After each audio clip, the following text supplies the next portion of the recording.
दोस्तों, 1 रुपए की कीमत उसको ज्यादा अच्छे समझ में आती है जो आपकी सालाना इनकम टैक्स फाइल करता है। According to income tax act 115 BAC, अगर आपकी इनकम सालाना 2.5 लाख रुपए है तो आपको टैक्स देने की कोई जरूरत भी नहीं है।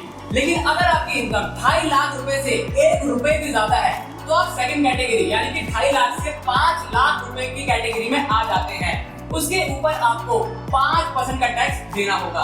और अगर आपकी इनकम 5 लाख से 1 रुपए भी ऊपर हो जाती है तो आप थर्ड कैटेगरी यानी कि 5 लाख से 7.5 लाख कैटेगरी में आ जाते हैं।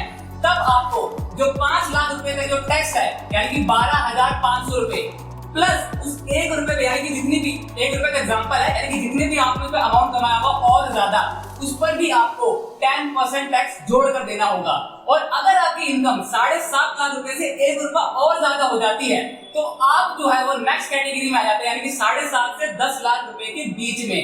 तब आपको 7.5 लाख तक तो 37,500 रुपए का टैक्स देना ही पड़ेगा, लेकिन उसके ऊपर जो आपने ज्यादा कमाया है उस पर भी आपको तकरीबन 15% जोड़कर टैक्स देना होगा। और अगर आप 10 लाख रुपए से 1 रुपए और ऊपर कमा लेते हैं तो आप अगली कैटेगरी यानी कि 10 लाख से 12.5 लाख की कैटेगरी में आ जाते हैं। तब आपको 10 लाख का जो देना पड़ेगा वो आपको देना पड़ेगा 75,000, लेकिन साथ में जो आपने ऊपर कमाया है उस पर भी 20% के हिसाब से टैक्स जोड़कर देना पड़ेगा। लेकिन अगर आपकी इनकम 12 लाख यानी कि 12.5 लाख से 1 रुपया और ऊपर हो जाती है तब आपको 12.5 लाख जो टैक्स यानी कि 1.25 लाख रुपीस देना ही पड़ेगा, लेकिन साथ में 25% और भी देना पड़ेगा जो आपने उस पर और ज्यादा कमाया है।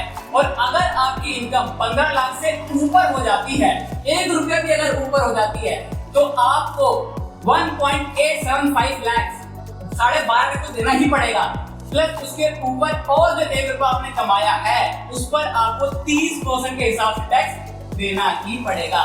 दोस्तों, अगर आपको जानकारी मेरी पसंद आई हो तो हमारे चैनल को सब्सक्राइब जरूर करें और ऐसे ही ज्यादा इन्फॉर्मेशन को पाने के लिए हमारे चैनल को subscribe, like, share and comment जरूर करते जाएं।